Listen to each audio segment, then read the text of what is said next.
참으로 존귀하신 하나님 아버지, 단비를 허락하여 주시고 우리에게 주의 전에 나와서 기도할 수 있는 은혜 주신 것 감사합니다.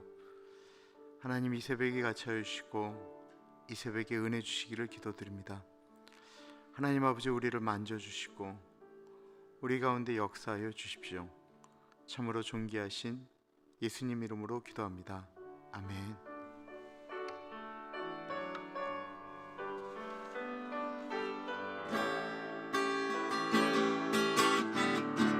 하나님의 은혜로, 하나님의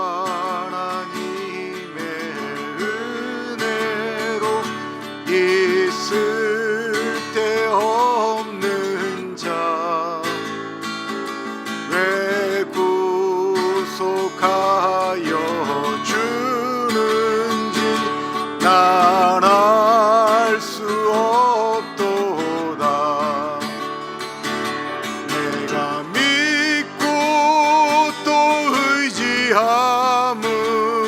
내 모든 형편 아시는 주님, 늘 보호해 주실 것을 나는 확실히 아네.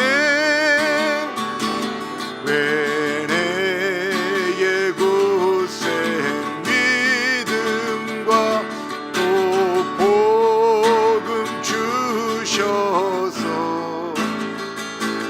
내 마음이 항상 편한지 난 알 수 없도다. 내가 믿고 또 의지함은 내 모든 형편 아시는 주님,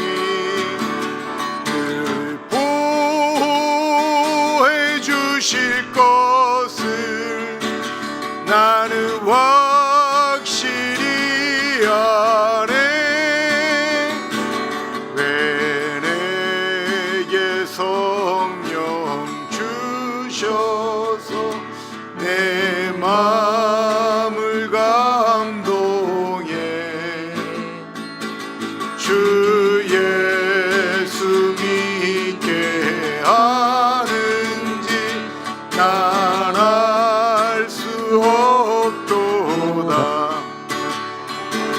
내가 믿고 또 의지함은 내 모든 형편 잘 아는 주님, 늘 보호해 주실 것을 나는 확실히 아네. 주 언제 강림하실지 혹 밤에 혹 낮에 또 주님 만날 그곳도 난 알 수 없도다. 내가 믿고 또 의지함은 내 모든 형편 잘 아는 주님, 늘 보호해 주실 것을 나는 확실히 아네. 내가 믿고 또 의지함은 내 모든 형편 아시는 주님, 늘 보호해 주실 것을 나는 확실히 아네.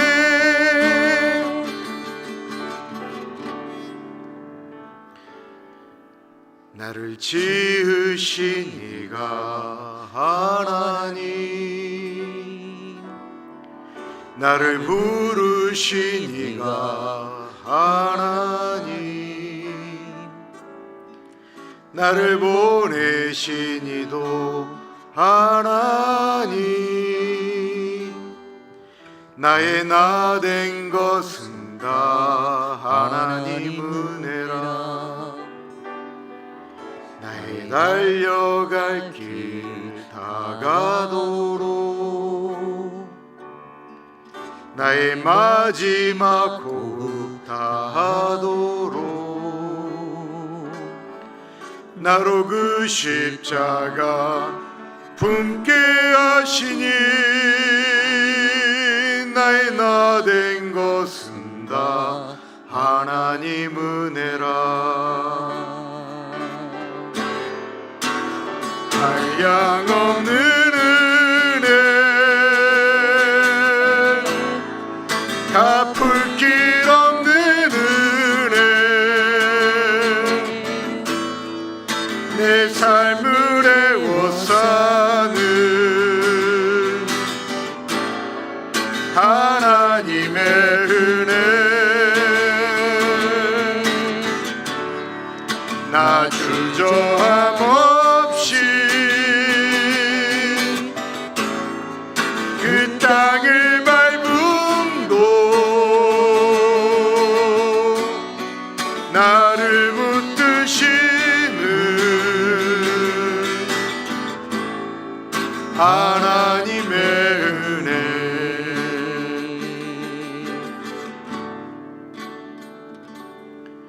나를 지으신 이가 하나님, 나를 부르신 이가 하나님, 나를 보내신 이도 하나님, 나의 나 된 것은 다 하나님 은혜라. 나의 달려갈 길 다가도록, 나의 달려갈 길 다가도록, 나의 마지막 호흡 다하도록, 나로 그 십자가 품게 하시니 나의 나 된 것은 다 하나님 은혜라. 한량없는 은혜, 갚을 길 없는 은혜, 내 삶을 애워싸는 하나님의 은혜. 나 주저함 없이 그 땅을 밟음도 나를 붙드시는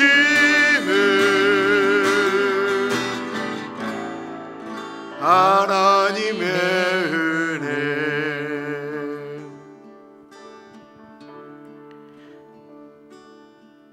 나를 지으신 이가 하나님,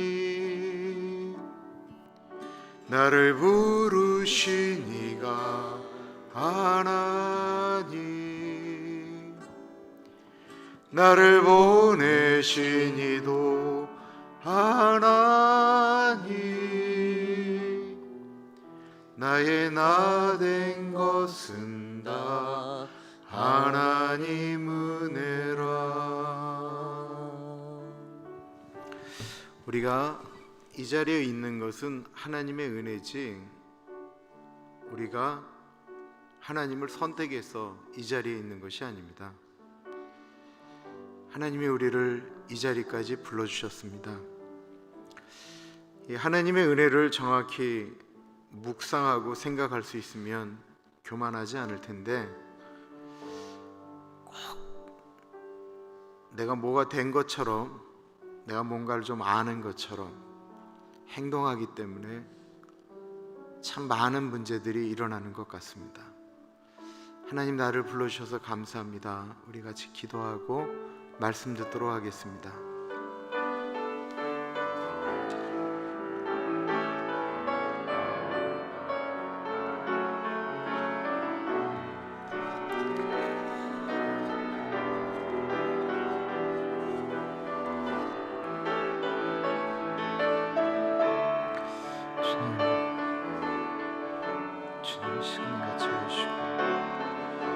주님의 은혜 가운데 갈 수 있도록 하나님 인도하여 주시기를 기도합니다. 성령 하나님 같이 해주십시오. 하나님 동행하여 주시고 하나님 말씀하여 주시기를 기도합니다. 하나님 아버지 교만하지 않도록 하나님 인도하여 주옵소서. 아버지 같이 하여 주시기를 기도합니다. 주님 인도하여 주시기를 기도합니다.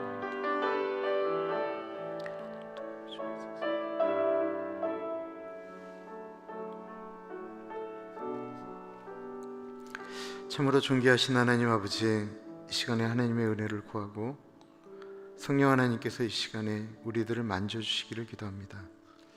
하나님의 은혜로 내가 된 것을 알면 참 말 함부로 하지 않고 교만하지 않을 텐데, 가끔 자기가 마치 하나님의 뜻을 다하는 것처럼 행동하며 내가 하나님 앞에 더 가까이 있는 것처럼,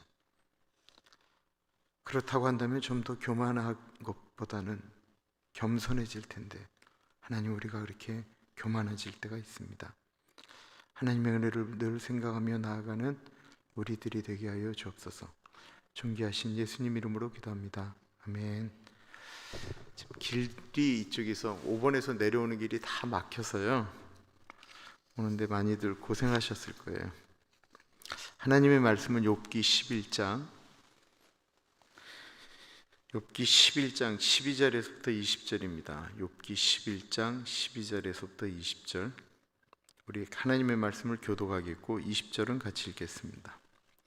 허망한 사람은 지각이 없나니 그의 출생함이 들나귀 새끼 같으니라. 만일 내가 마음을 바로 정하고 주를 향하여 손을 들 때에 내 손에 죄악이 있거든 멀리 버리라. 불의가 내 장막에 있지 못하게 하라.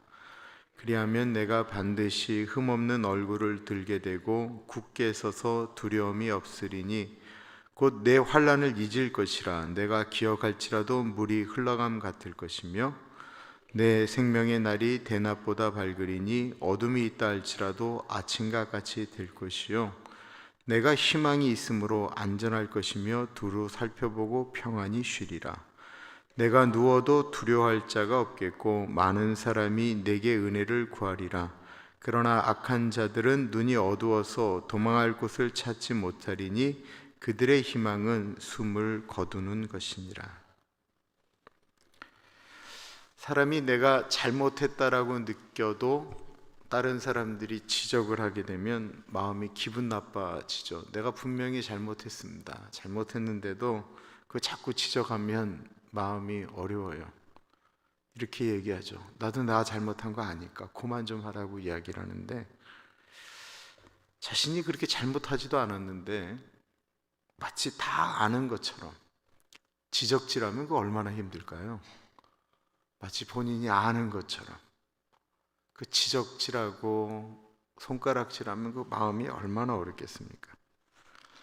고난당한 욥의 상태를 욥의 친구들은 자기들은 다 하나님과 가깝기 때문에 네가 뭐 때문에 그런 고난을 당하는지 안다라고 이야기하면서 욥에게 회개하라고 이야기합니다. 지금까지 욥의 친구들 엘리바스와 빌닷은 그래도 사람들이 좀 점잖았던 것 같아요. 점잖하게 이야기하는데 이 마지막에 가장 나이가 어린 듯한 이 소발은 그렇지가 않습니다. 말이 거칩니다. 큰형 엘리바스가 빌닷이 아주 점잖게 하나님의 말씀을 가지고 하나님의 뜻을 가지고 이 욥에게 이야기를 하면 욥이 무릎을 꿇고 내가 하나님의 말씀에 순종하여 회개하겠습니다 라고 이야기할 줄 알았는데, 고개 빳빳이 들고 나는 그런 잘못을 저지른 적이 없다라고 말을 하니까 이 젊은 소발이 도저히 참지 못하고 아주 심하게 말하는 것이 욥기 11장의 내용이에요. 12절 보세요. 허망한 사람은 지각이 없나니 그의 출생함이 들나귀 새끼 같으니라.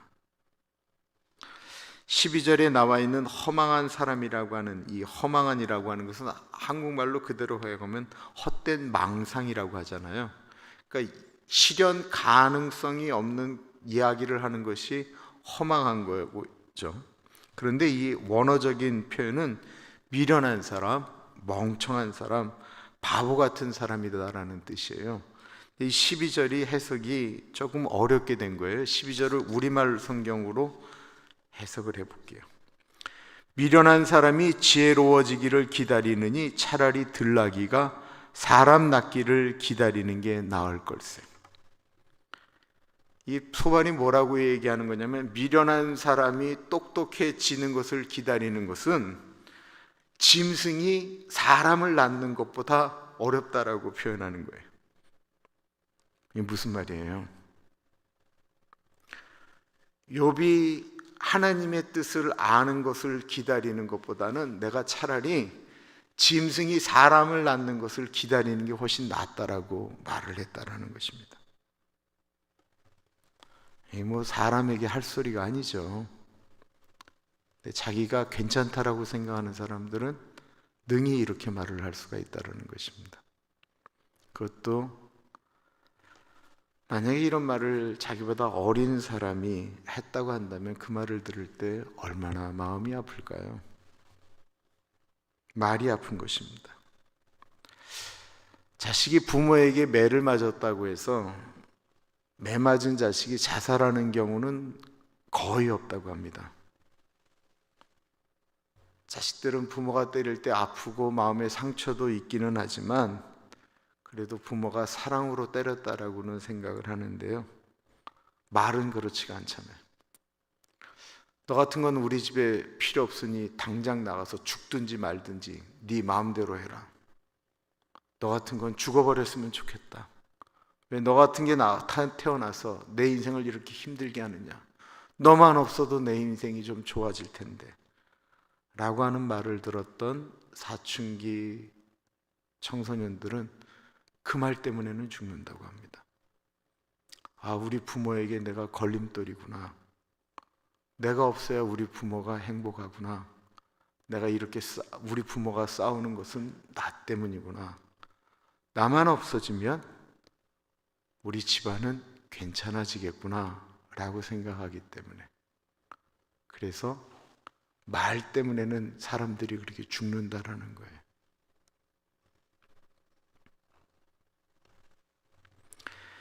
지금 욥에게 소발은 당신은 가망이 없다라는 것입니다. 당신이라는 사람은 아무리 이야기를 해도 회복할 가능성이 없다라고 말을 하는 거예요.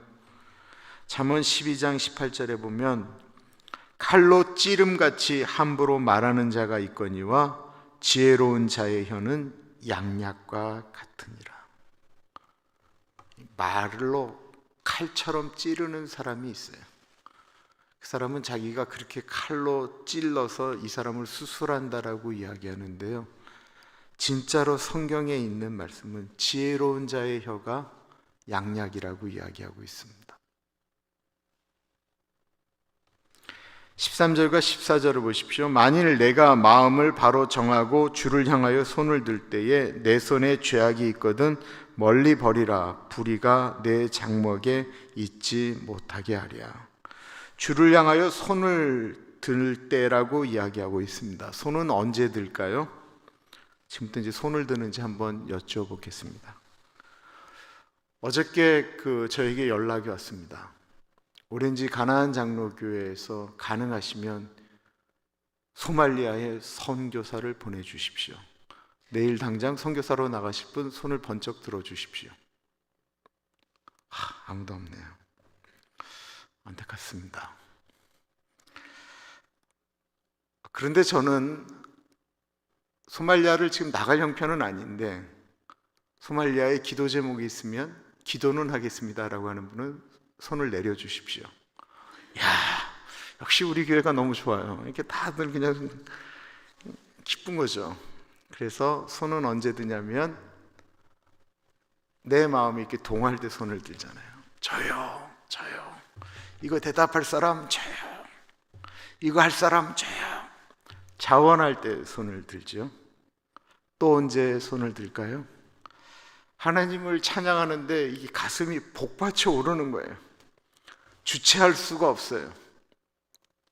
그때 손이 올라가죠. 사실 제가 마지막으로 부르는 찬양 내가 만민 중에 있잖아요. 이게 율동이 굉장히 파워풀해요. 진짜 파워풀해요. 그래서 그게 지금 부른 지가 30년도 훨씬 더 지난 얘기인데, 그 찬양을 부를 때면 제가 이렇게 진짜 옛날 생각이 나면 이렇게 가슴이 이렇게 들썩들썩해요. 그냥 막 하나님을 이렇게 어떻게 경배하고 싶은데 어떻게 할 수 못하니까 우리가 할 수 있는 거라고는 고작 손을 드는 것. 하나님께, 하나님을 높여드릴 때 손을 들죠. 또 언제 손을 들까요? 꼼짝마, 손 들어. 우리는 항복할 때 손을 듭니다. 이 손을 든다라고 하는 것은 더 이상 내 힘이 없다라고 하는 것을 의미할 때 손을 들죠. 그래서 지난 주일날 불렀던 찬양 기억나세요? 천부여 의지 없어서 손 들고 갑니다라고 하는 것은 항복의 의미인데, 여기 13절은 항복의 의미를 이야기하는 것입니다. 주님 앞에 손 들고 가는 것입니다. 이 말에 적용 안 되는 사람이 어디 있을까요? 손 들고 가는 것까지 소발이 이야기하면 참 은혜로운데, 손 들고 가는데 하나님은 그냥 손 들었다고 받으시지 않는다라는 거예요. 내 손에 죄악을 버리고 내 집안에서 죄악을 다 벗어버리고 난 다음에 손 들고 가라고 이야기하고 있는 것입니다.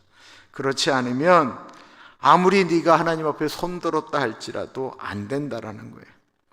이 말도 일리가 있고 성경적으로도 의미가 있어요.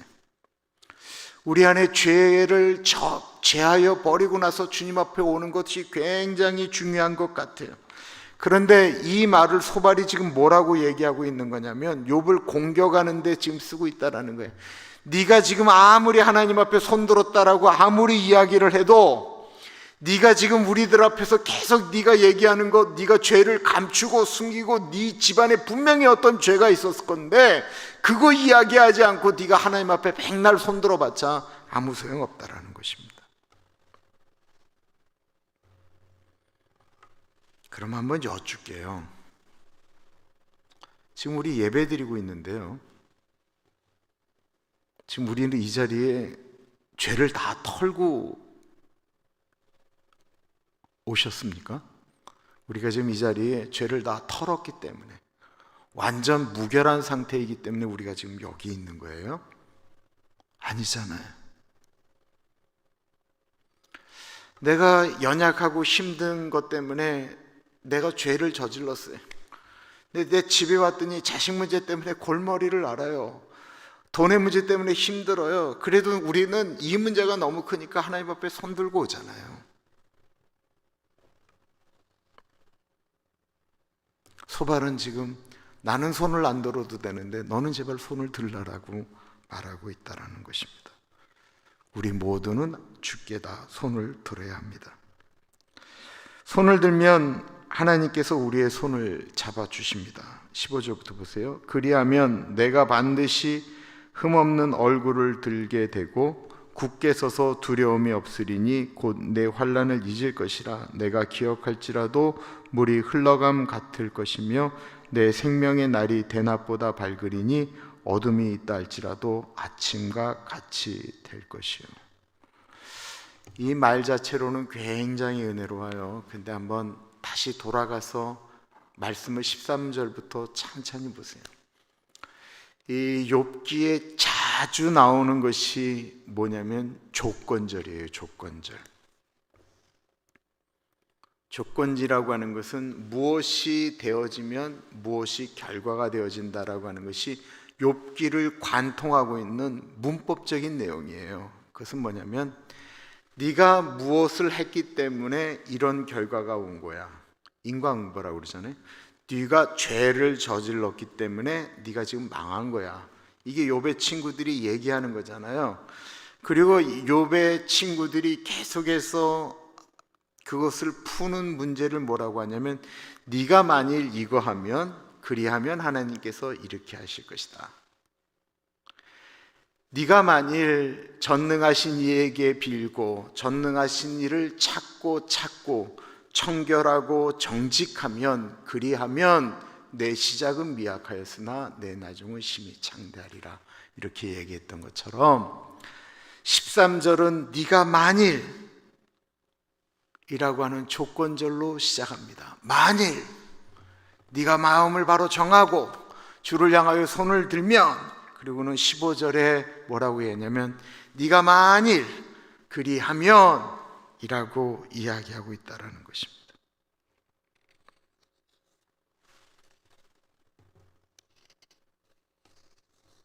네가 만일 하나님께 너의 죄를 다 회개하고 나아가면, 지금은 두려움에 떨며 환난 중에 있지만 내가 만일 그렇게 하면 내 날들이 회복될 것이다 말한다라는 거예요. 과연 그렇습니까? 하나님이 우리를 흠없게 하시고 두려움이 없게 하시는 것, 지금 어려움 가운데 있는 삶을 산다 할지라도 아침이 오는 것을 믿게 하는 것은 우리가 무엇을 했기 때문입니까? 아니면 은혜입니까? 다메섹으로 나아가는 사울은 예수님 믿는 사람을 잡아 죽이기 위하여 자기의 열심으로 예루살렘에서부터 임명장을 받고, 지금의 이 다메섹은 다마스커스예요. 시리아예요. 그 길을 차도 없는 길을 이 사울이 사람을 잡겠다고 그 길을 떠나는 거예요. 그는 얼마 전에 집사 스데반을 죽였어요. 그가 가는 그 다메섹 길에서 갑자기 예수님을 만나게 됩니다. 사울은 예수 믿는 사람들을 잡아 죽이는 사람입니다. 엘리바스와 빌닷과 소발의 이론대로라면 이 사람은 예수 믿는 사람, 하나님을 믿는 사람들을 잡아 죽인 사람이기 때문에 이 사람은 마땅히 천벌을 받아도 받아야 되는 사람입니다. 맞죠?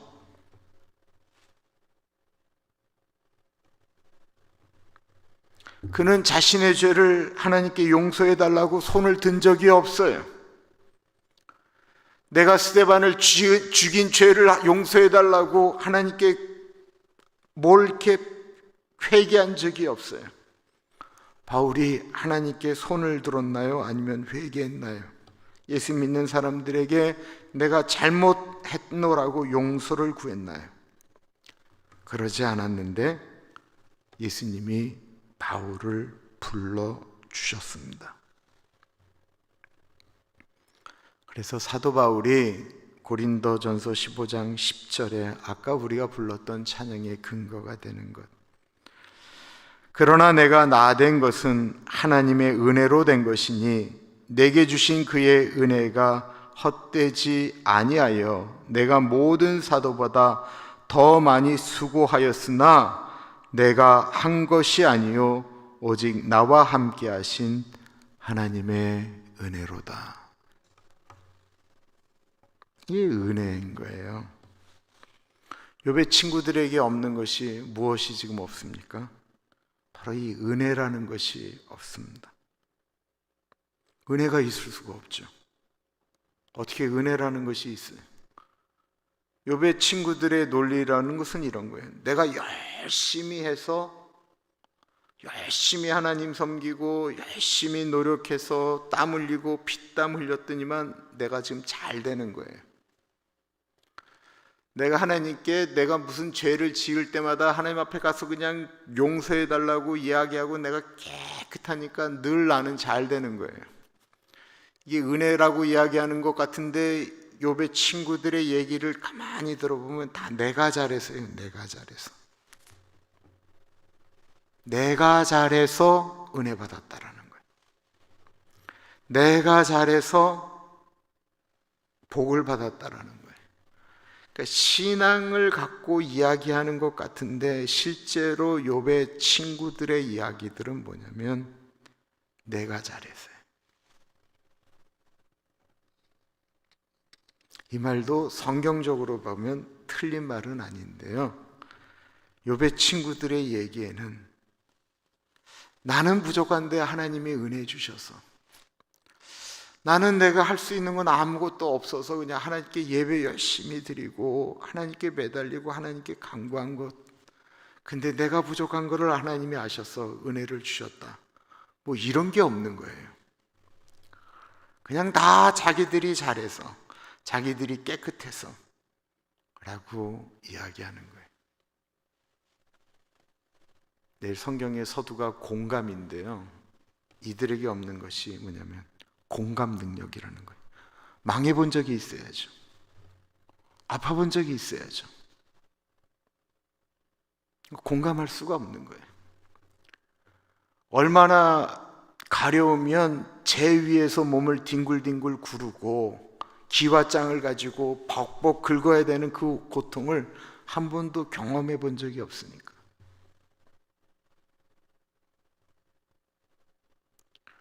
프랑스 대혁명이 일어났을 때 그 루이 18세의 그 부인이 마리 앙뚜아네트인데 밖에서 사람들이 소리 지르죠. 우리에게 빵을 달라, 우리에게 먹을 것을 달라 라고 하니까 이 여자는 평생 태어나서부터 자랄 때까지 늘 집에 먹을 것을 자기가 골라 먹었거든요. 빵이 어떻게 만들어지는지, 빵이 무슨 재료로 되어지는지, 어떤 요리로 만들어지는지 한 번도 고민한 적이 없어요. 아무 때나 가면 빵을 집어 먹을 수가 있었어요.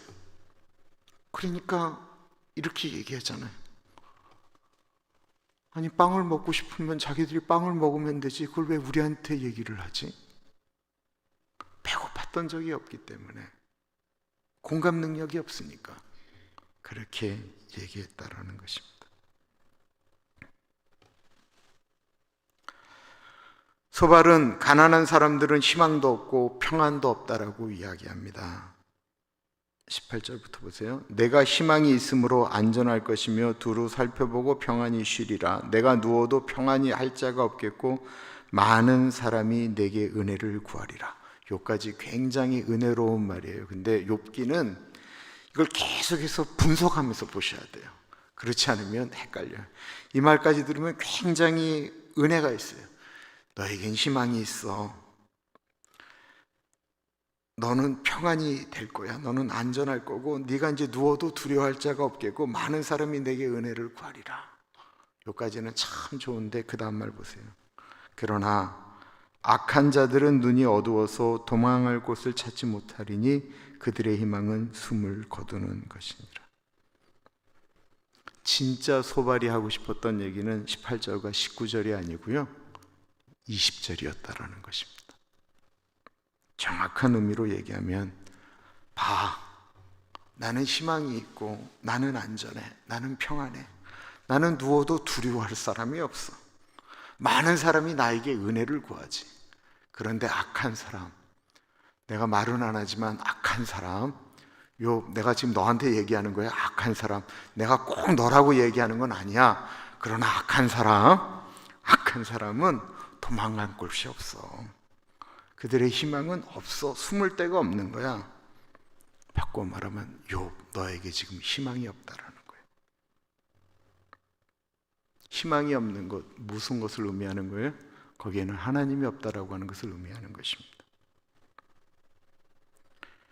이 부자들은 가난한 사람들이 모여 있는 곳에, 무식한 사람들이 거친 욕이 쏟아져 나오는 곳에, 병든 사람들이 모여 있는 그 비참한 현실 가운데 저런 곳에는 하나님이 없다라고 말하는 것이 과연 옳은가라고 하는 것입니다.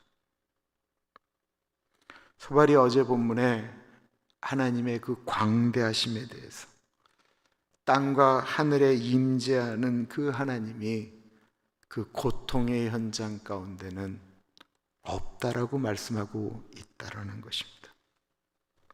그리고 그 하나님은 이 고통의 현장에 있는 것이 아니고 네가 회개하고 네가 깨끗해진 다음에야 그 하나님은 너를 찾아오신다라고 말하고 있는 것입니다. 이 말이 맞습니까? 1950년대, 60년대 신학을 가리켜 희망의 신학이라고 이야기를 많이 해요. 몰트만이라고 하는 독일 신학자가 얘기한 건데 이 이야기가 나온 배경이 있어요. 그 독일의 그 아우슈비츠 수용소에 유대인들이 모여 있잖아요.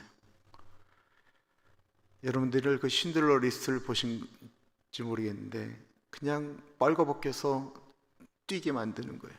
뛰다가 못 따라가면 그 사람들은 그날 바로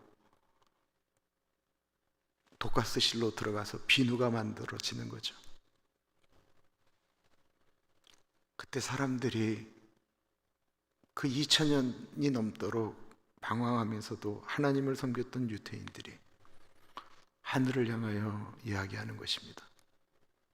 하나님, 당신은 어디 계십니까? 희망이 없고 하루하루 살아가는 것이 두려운 그곳에 있었던 사람들의 외침은 하나님, 당신은 어디에 계십니까? 그때 한 유대인이 그 얘기를 듣고 이렇게 외쳤죠. 하나님 어디에 계시냐고? Here and now. 지금 여기에. 이게 2차 세계대전 수많은 사람들이 죽어나가는 현장 가운데 예수를 믿었던 많은 고통하는 그리스도인들의 질문이었습니다.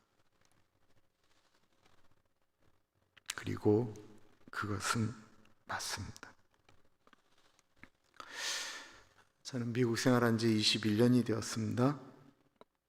미국 생활하는 동안 하나님 지금 여기 계십니까? 라고 질문을 할 때가 종종 있었습니다. 제가 이제 미국에 올 때는 바로 IMF 터진 거 바로 직후였기 때문에 환율이 그때 2,000원까지 올라갈 때였어요. 저 올 때는 한 1,600 정도 됐으니까 제가 2천만 원짜리 전세금을 뽑아서 왔는데 대략 12,000불, 13,000불 정도 됐던 거예요. 그게 저의 전 재산이었어요. 학비 내고 하니까 뭐 몇 개월 안 돼서 돈이 하나도 없더라고요.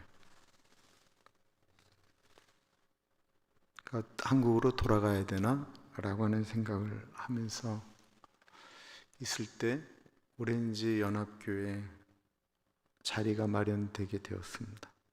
그렇지만 그게 뭐 생활하는 데는 전혀 도움이 되지를 않았어요. 문제는 그래도 좀 버틸만 했는데 갑자기 집사람이 이렇게 얘기하는 거예요. 아무래도 내가 임신한 것 같다라는 거예요. 그 얘기를 듣는데 이건 정말 죽고 싶더라고요. 정말 죽었으면 좋겠다라는 생각이 들더라고요. 제가 택시도 하고 창고에 가서 일도 하고 청소도 하고 뭐 그냥 교회 일, 밤에는 다른 일 막 이렇게 하는데도 이게 살뚱말뚱 하는데 집사람이 임신을 했다라는 거예요.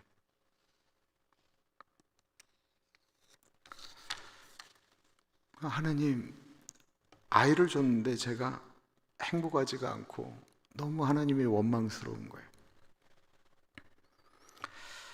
새벽에 기도하고 그때 이제 저희 교회 산부인과 의사가 계셨는데 제가 어두운 얼굴로 우리 집사람이 임신한 것 같습니다 라고 말씀을 드렸더니만 이분이 저를 보고 호통을 하셨어요. 아니, 목사님이 하나님이 주신 선물을 받았는데 그런 얼굴로 말씀하시면 어떻게 합니까? 라고 하면서 호통을 치셨습니다. 정신이 번쩍 났습니다. 그때 하나님께서 우리 예준이를 주시면서 주셨던 말씀은 선물이다라는 것이었어요. 예준이를 낳은 다음에 달라진 게 있을까요? 달라진 게 하나도 없어요. 환경은 똑같았어요. 빚은 계속 늘어만 갔어요. 그런데 이상하게 예준이가 낳은 다음부터 이 집안이 피기 시작하는 거예요. 너무 말이 안 돼요. 제가 카드가 13장까지 늘어났어요. 그 당시는 기억 못 하시죠? 2002년부터 8년까지는요 얼마나 경기가 좋았는지 신분에 상관없이 카드를 줬어요. 신청만 하면 카드가 나왔어요. 그럴 때가 있었어요. 하여튼 예준이가 태어나고 난 다음부터 모든 것들이 이렇게 막 회복되어지는 것처럼 느껴지고, 저희 교회는요 예준이가 태어난 것을 기점으로 결혼 7년 만에 지난번에 오셨던 조 목사님이 애가 생기고요, 결혼한 다음에 절대로 애가 생기지 않다라고 했던 지금 애리조나 가 있는 정기영 집사가 갑자기 연이어 애를 낳고요. 그때 저희 교회가 진정한 사랑의 교회였어요. 심지어는 이거 좀 그렇지만 우리 집에 와서 신혼여행을 우리 집으로 오는 애들이 있었거든요. 아파트. 우리 집에 있다가 한 애들은 모두 임신해서 갔어요. 믿거나 말거나. 그런데 그때는 하나님 없는 것처럼 느껴질 때가 정말 많았어요. 하나님 어디 계십니까? 라고 이야기할 때가 많았어요. 하나님은 늘 우리 곁에 계십니다. 우리가 하나님을 부르는 그 현장에 하나님은 늘 계십니다. 아니, 우리가 하나님의 이름을 부를 힘조차 없는 그곳에도 하나님은 계십니다. 지쳐 쓰러져 입을 열 힘조차 없는 곳에도 하나님은 계십니다. 우리 이제 하나님의 은혜를 생각하는 우리들이 다시 한번 나를 지으신 이가 하나님 찬양해 볼까요?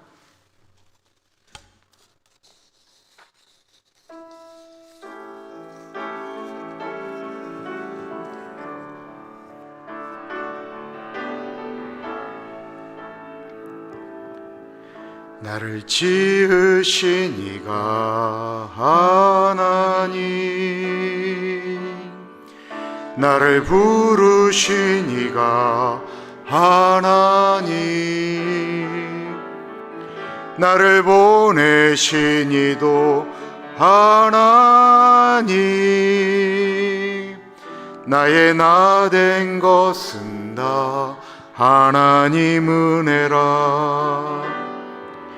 나의 달려갈 길 다가도록, 나의 마지막 호흡 다하도록, 나로 그 십자가 품게 하시니,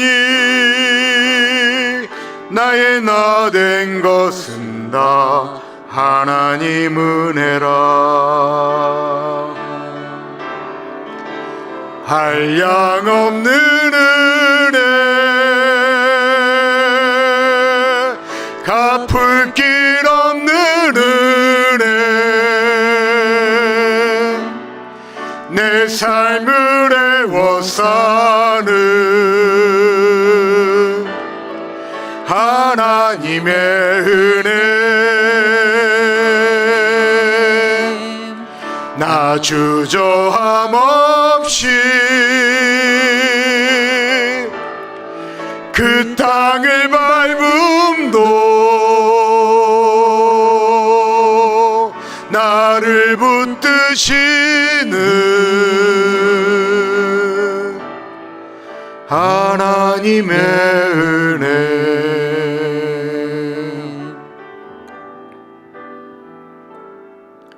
나를 지으신 이가 하나님, 나를 부르신 이도 하나님, 나를 보내신 이도 하나님, 나의 나 된 것은 다 하나님 은혜라.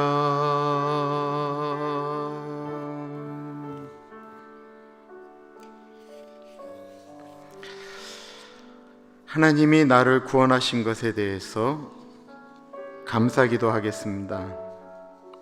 내 모든 형편 안에도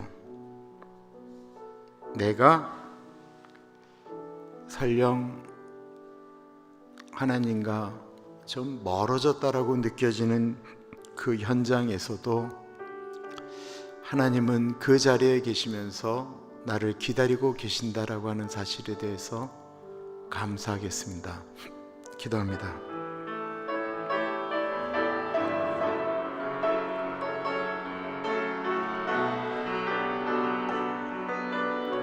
하나님 아버지,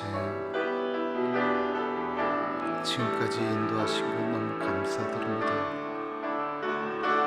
하나님 아버지, 정말로 감사합니다.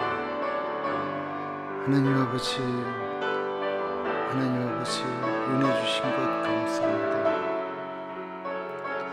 하나님 아버지, 동행하여 주신 것 감사합니다.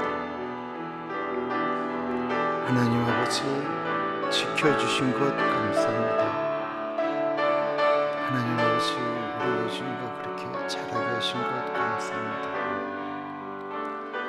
하나님 아버지 감사합니다. 주님 정말로 감사하겠습니다. 하나님 아버지, 주님의 은혜인 것을 감사드립니다. 주님께서 동행하여 주신 것 감사합니다. 하나님 아버지 감사합니다. 주님 같이하여 주신 것 감사합니다. 하나님 아버지가 차여주신 것 참으로 감사합니다. 하나님 아버지, 은혜 주신 것 감사합니다. 하나님 아버지, 정말 감사합니다. 하나님 정말 감사합니다. 아버지 정말로 감사합니다. 주님의 은혜인 것을 감사합니다. 주님 하나님 아버지 정말로 감사합니다. 하나님 아버지 정말 감사합니다. 주님,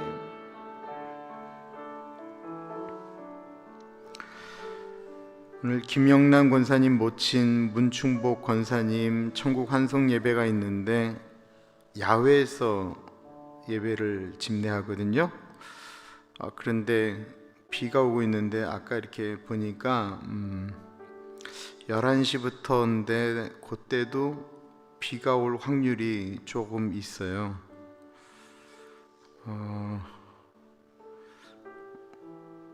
오늘 이 천국 환상 예배 가운데 하나님 같이 하여 주시도록, 또 제가 이렇게 집례하고 메시지를 전하는데 이 소리가 거기 계신 분들에게 이게 잘 전달되어질 수 있도록 우리 기도 부탁드립니다. 기도하겠습니다.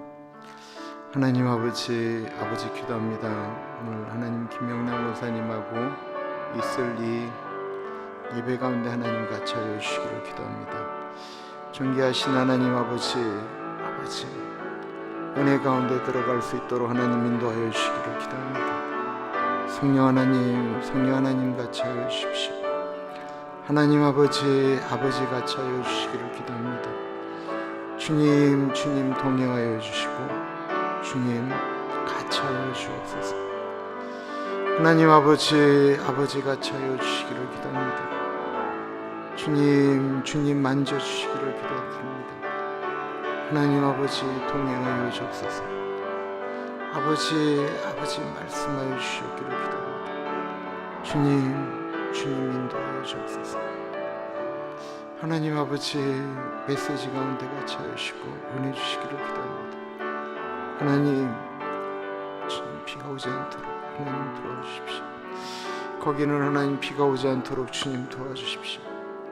하나님 비가 오지 않도록 은혜 주시기를 기도합니다. 주님 인도하여 주옵소서. 주님 도와주옵소서.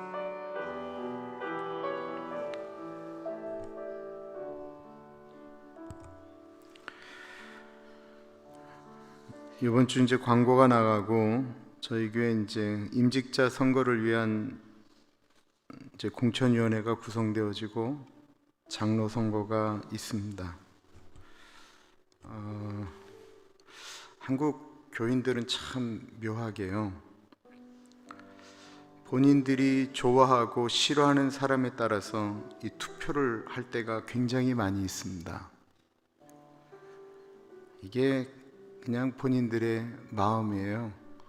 교회를 정말로 생각하고 투표한다기보다는 본인들이 생각하는 대로 할 때가 많이 있어요. 저희 교회는 이 장로 선거 때문에 시끄러운 일이 일어난 적이 없어요. 왜냐하면 공천으로 올라오게 되면 제가 앞에서 다 찍어 주십시오 라고 말씀을 드리면 찍었거든요.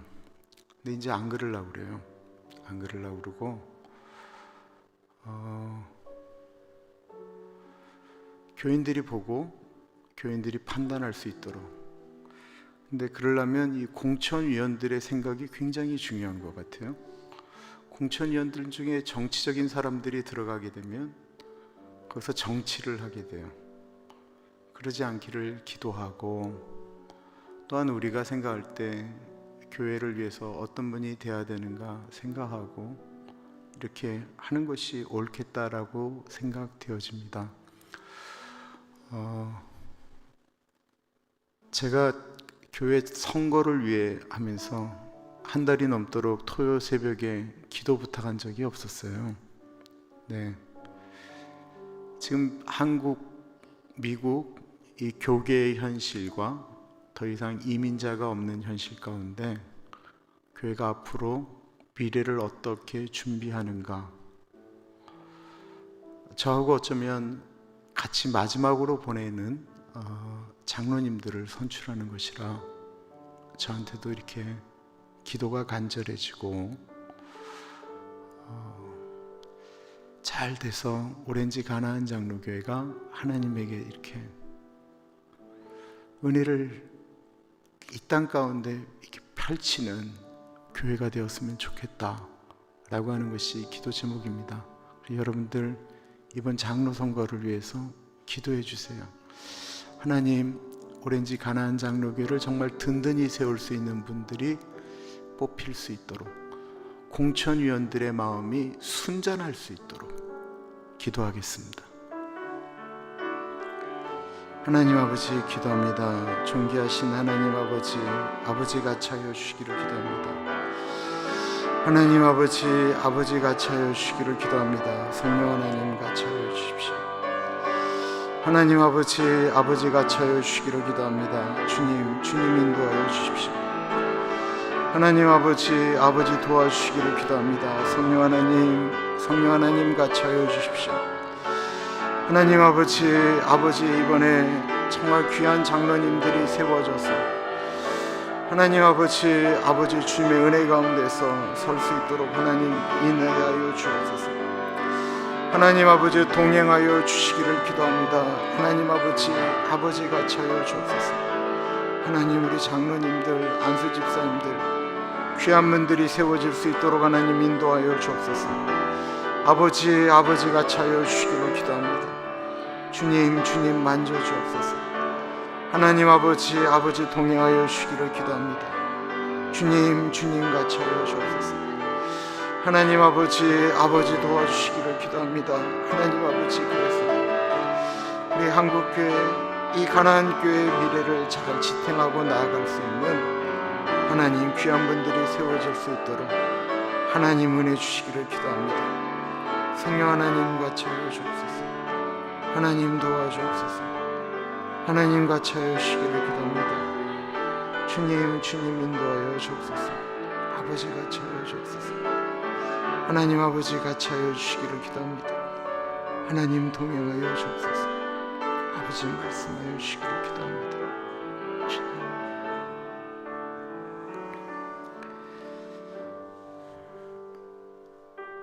지금 통계적으로 이민이 없습니다. 이민을 오기에는 한국이 또한 지금 너무 잘 삽니다.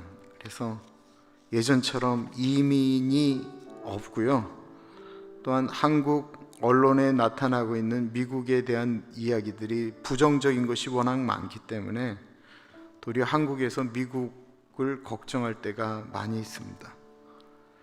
그래서 이 땅을 지켜나가는 것은, 우리 1세대는 하나님께 기도하면서 이 땅을 지켰다고 한다면 우리의 다음 세대가 중요합니다. 다음 세대가 중요하면 우리 에스타 전사님, 제시카 전사님, 강일영 사모님, 그 EM 교육자들이 중요한 거죠. 또한 이미 장성해서 품을 떠난 자녀들이 있을 거예요. 그 세대들이 이 땅을 하나님의 백성으로 끌고 가야 될 분들인데, 하나님 그분들에게 좋은 사람들을 좀 붙여주셔서 주께로 돌아오게 해달라고 우리 다음 세대를 위하여 기도합니다.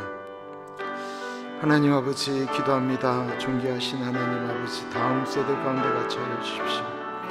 우리 에스타 전사님, 우리 제시카 전사님 가운데 갇혀 주시기를 기도합니다. 하나님 아버지 갇혀 주시기를 기도합니다. 성령 하나님 갇혀 주십시오. 하나님 갇혀 주십시오. 하나님 아버지 갇혀 주시기를 기도합니다. 주님 만져주옵소서. 하나님 아버지 갇혀 주시기를 기도합니다. 주님 갇혀 주시기를 기도합니다. 성령 하나님 갇혀 주십시오.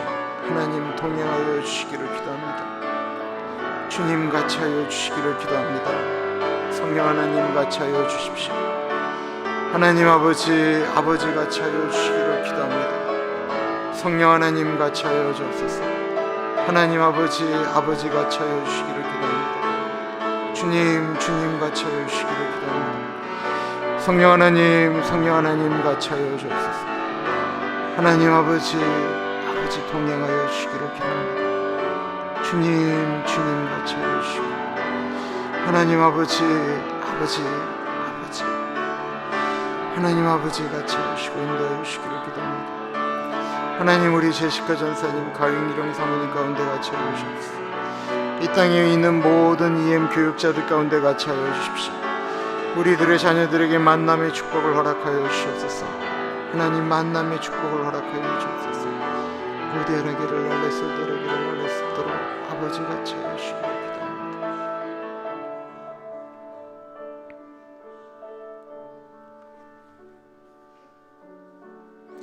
내일 예배를 위해서 기도하겠습니다. 내일 예배 가운데 하나님 갇혀 주시고 하나님 앞에 서 있는 자들로 예배 되어질 수 있도록